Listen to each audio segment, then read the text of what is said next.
BRS MLA Jagadish Reddy మాట్లాడుతున్నారు. Live చూద్దాం. కాంగ్రెస్ పార్టీలో చేరి పార్టీ ఫిరాయించిన 10 మంది శాసనసభ్యులపైన మేము ఏదైతే స్పీకర్ గారు చర్య తీసుకొని వారిని అనర్హులుగా ప్రకటించాలని చెప్పి వారిపైన మేము కంప్లైంట్ చేసినాము. చట్ట ప్రకారం నడుచుకోవాలని చెప్పి మేము ఏదైతే స్పీకర్ గారిని కోరినామో ఆ విషయానికి సంబంధించి స్పీకర్ గారు దాదాపు సంవత్సర కాలం నానబెట్టిన మేము కోర్టుకు వెళ్ళి సుప్రీంకోర్టు ద్వారా ఉత్తర్వులు తీసుకొని 3 నెలల్లోపు స్పీకర్ గారు దీనిపైన నిర్ణయం చేయాలని చెప్పి సుప్రీంకోర్టు ఏదైతే ఉత్తర్వులు ఇచ్చిందో దానికి లోబడి స్పీకర్ గారు ఈ మధ్యన ఒక 15 రోజుల క్రితం వారికి నోటీసులు ఇవ్వడం, దాంట్లో కొంతమంది మళ్ళీ స్పీకర్ గారికి సమాధానం చెప్తూ సరే మేము అమాయకులం, మాకేం తెలియదు అని చెప్పి మాకు ఇంకా కేసీఆర్ గారి పైన విశ్వాసం ఉంది, బీఆర్ఎస్ పార్టీ పైన నమ్మకం ఉంది అని చెప్పి ఏదైతే సమాధానాలు ఇచ్చిండ్రో దాన్ని మళ్ళీ మాకు స్పీకర్ గారు పంపించి మేము ఎవరైతే పిటిషనర్లు ఉన్నామో మాకు అవి పంపించి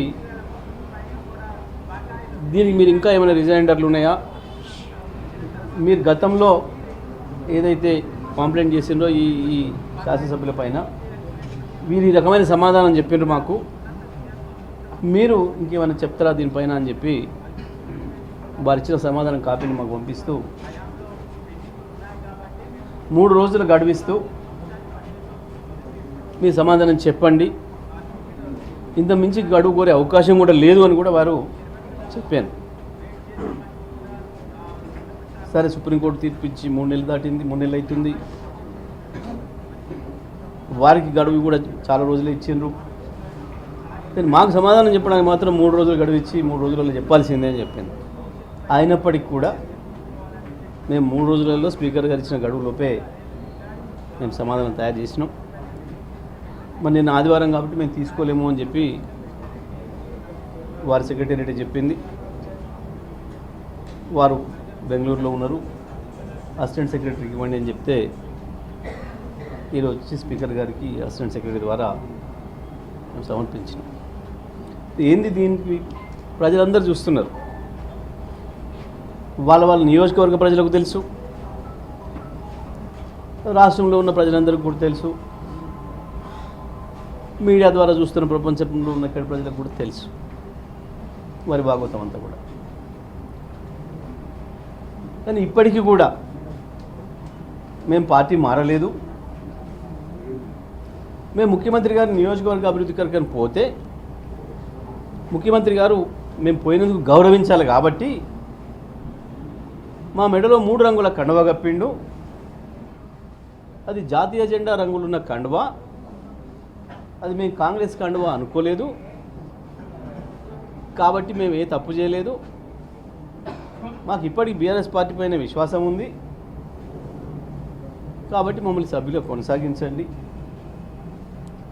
అని చెప్పి పాపం 100 ఎలుకలు తిన్న పిల్లి యాత్ర పోయిందన్న పద్ధతుల్లో వారి అమాయకత్వాన్ని నిరూపించుకునే ప్రయత్నం చేశారు. అది చూస్తే కనీసం ప్రజలు నవ్వుకుంటారు, ఆ నియోజకవర్గ ప్రజలు నవ్వుకుంటారు. వాళ్ళని చూసి ఎదురుపడితే కూడా ఎవరికైనా ఎట్లా ఉంటుంది మనం ఈ సమాధానం రాస్తే అన్న ఆలోచన కూడా లేకుండా ఎంతమంది కళ్ళు కప్పుతారు. మీరందరే సాక్షులు. ఆ ఒక్కరోజు కండవగా ఊపలేదు కదా. ఆ తర్వాత అనేక కాంగ్రెస్ పార్టీ సమావేశాలు పోయింది. ఓకే, మరి చూద్దాం కొన్ని. ఇది పోచారం శ్రీనివాసరెడ్డి గారు ఈ మధ్యన ఒక వారం 10 రోజుల క్రితం ఒక సమావేశంలో మాట్లాడుతున్న ఎమ్మెల్యే పోచారం శ్రీనివాసరెడ్డి స్థానిక సంస్థల ఎన్నికల్లో కాంగ్రెస్ పార్టీ జెండా ఎగరేద్దాం. ఇది కూడా తప్పేనా? మీడియా తప్ప? మొత్తం ఒక్కరంటే ఏదైనా పొరపాట్లు వినొచ్చు. ఎదురుకుండా మొత్తం మీడియా ప్రతినిధులు తప్పే విన్నారు, ప్రజలు తప్పే విన్నారు. ఆయన మాటనే ఏమైనా ఏఐ ద్వారా ఇట్లా మార్చి ఆయన బీఆర్ఎస్ పార్టీని గెలిపిద్దామంటే కాంగ్రెస్ పార్టీని గెలిపిద్దాం అన్నట్టుకు వచ్చినట్టు చేశారు. ఎవరైనా మాయ చేసి ఓ దిక్కు లోకల్గా ఉన్న కాంగ్రెస్ అభ్యర్థులు వీళ్ళ మీద ఓడిపోయిన వాళ్ళు దాడి చేస్తూనే ఉన్నారు, మా పార్టీలకు వచ్చి మమ్మల్ని ఆశయం చేస్తున్నారు అని చెప్పి. ఇంత స్పష్టమైన సాక్ష్యాలు ఉన్నాయి ఎదురుగా. అయినా బుకాయిస్తాం ఓకే. మరి ముఖ్యమంత్రి గారిని వీరింటికి నా నియోజకవర్గంలో సమస్యలు ఉన్నాయి అని అంటే, అయ్యో అట్లనా అన్న నేనే వస్తాను నీ సమస్యలు తీరుస్తానికి అని చెప్పి వాళ్ళ ఇంటికి పోయినట.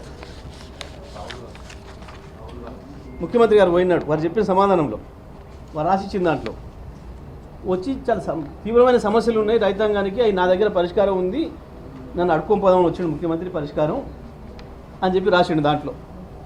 మరి ముఖ్యమంత్రి ఒకే కానీ మరి గీనవరు రాహుల్ గాంధీ ఎందుకు కలిసిండు? ఏమనాలి దీన్ని, ఏమనుకోవాలి? ఇంత ఇదేంటిది? కాంగ్రెస్ పార్టీ ప్రచారాలు. ముఖ్యమంత్రి అంటే నీ ఇంటికి నీ నియోజకవర్గ సమస్యలు తీరుద్దామని చెప్పి వచ్చిండు. మరి ఇదేంది?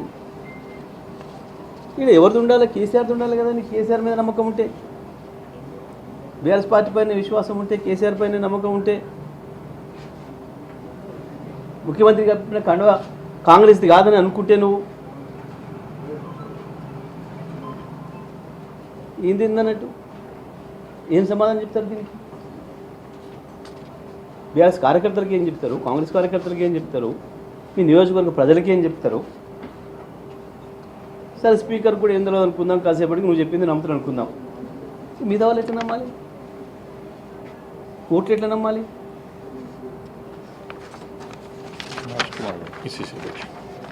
మరి వారిని అంటే అభివృద్ధి కలుస్తుంది, వీరిని ఎందుకు కలుస్తుంది?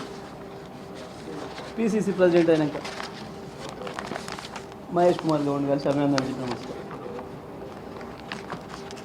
ఏమన్నారు వీటిని?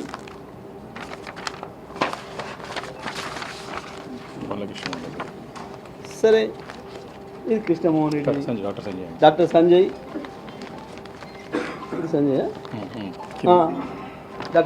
డాక్టర్ సంజయ్ పాపం ఇంకా చాలా ఆయన ఇచ్చిన దాంట్లో ఇన్ని అభివృద్ధి పనుల కొరకు నేను అడిగినా అని చెప్పి దాని కొరకు మాత్రమే పోయినా సడన్గా కండవ కప్పిన ముఖ్యమంత్రి నాకు తెలియదు, అది కాంగ్రెస్ కండవ అని నేను అనుకోలే అని చెప్పి అమాయకంగా రాసిండు అందులో.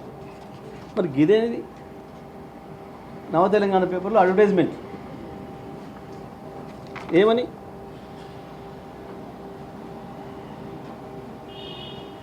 వినాయక చవితి శుభాకాంక్షలు. ఇలా ఎవరి పేరు ఉండాలి, ఎవరి ఫోటో ఉండాలి? కేసీఆర్ది ఉండాలి కదా.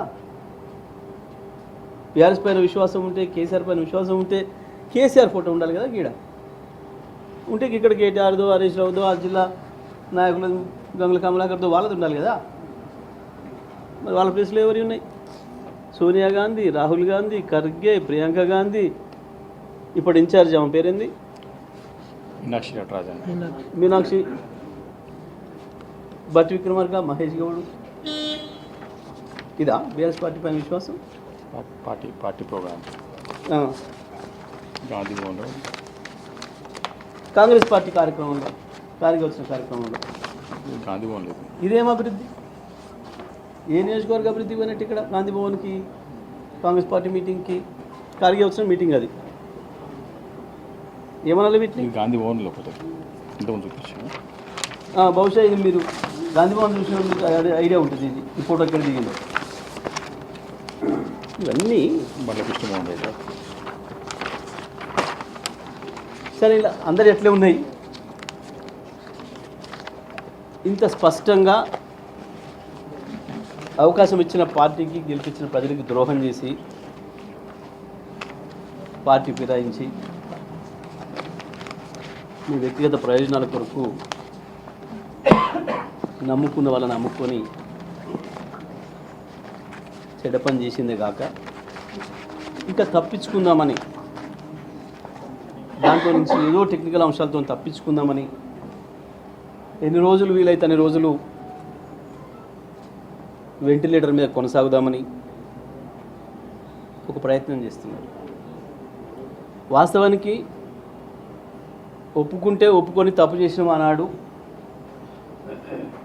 ఏదో క్షణికావేశంలో పోయినామో, ఏదో తొందరపాటు ఆశలు పెడితే పోయినామో, పొరపాటు చేసామని చెప్పి నియోజకవర్గ ప్రజల ముందర ఒప్పుకొని ఆడ కొనసాగదలుచుకుంటే రాజీనామాలు చేయాలి, లేదనుకుంటే వచ్చి ఆ ముచ్చట కేసీఆర్ కాడ పెట్టుకోవాలి. ఈ పిటిషన్ అన్న మేము మిమ్మల్ని వదిలిపెట్టిపోలేదు, మేమేదో అభివృద్ధి కొరకు పోయినాం, ఏదో అపోహపడి జయేష్ రెడ్డో వివేకానందనో ప్రభాకరో తెలియక మా మీద పిటిషన్లు ఇచ్చిర్రు, కొద్దిగా మీరు మన్నించడానికి కేసీఆర్ కాడికి పోవాలి. వాస్తవానికి నోటీసులు వచ్చినాక ఏం జరిగింది? 10 మంది కేసీఆర్ దగ్గర పోల్సిన ఎక్కడ పోయినరు? రేవంత్ రెడ్డి ఇంటికి పోయినారు. రేవంత్ రెడ్డి ఇంట్లో ఓ సమాలోచన జరుగుతున్నాయి గంటల తరబడని మీ మీడియా ద్వారానే చూసినాం. రేవంత్ రెడ్డి మీకు భరోసా ఇస్తున్నా, మీ భవిష్యత్తుకు నాది హామీ అని అన్నట్టుగా కూడా తెల్లారి పేపర్లలో చూసినాం, టీవీలలో కూడా చూసినాం. ఇది కూడా అబద్ధమేనా? ఇంతమంది టీవీలలో అపోహపడుతున్నారు, బీఆర్ఎస్ కార్యకర్తలు అపోహపడుతున్నారు, మేము అపోహపడుతున్నాం. మీరు చేసింది ఏది కూడా పొరపాటు కాదా? ఇది ఎన్ని చేసినా తప్పించుకోలేరు, తప్పకుండా దొరికిపోయిన దొంగలు మీరు, అందులో సందేహం ఏమి లేదు.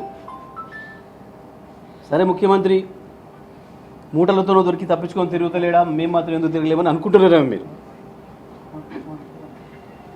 రెడ్ హ్యాండెడ్గా బ్యాగ్తోనే దొరకంగా ముఖ్యమంత్రి అయిన ఆయన మేమెందుకు నేను గిళ్ళ తప్పించుకోలేమా, ఆయన అంట్లంచి తప్పించుకోలేని ఉపాయం ఉన్నప్పుడు మమ్మల్ని తప్పేయలేడా అని చెప్పి మీరు అనుకుంటున్నారేమో. మీరు తప్పించుకోలేరు. తప్పకుండా స్పీకర్ గారు చట్ట ప్రకారం నిర్ణయం తీసుకుంటారని మేము భావిస్తున్నాం. ఎందుకంటే ఈ చట్టం కూడా వాళ్ళు తెచ్చింది, పార్టీ ఫిరాయింపుల నిరోధక చట్టం కూడా వారు తెచ్చింది.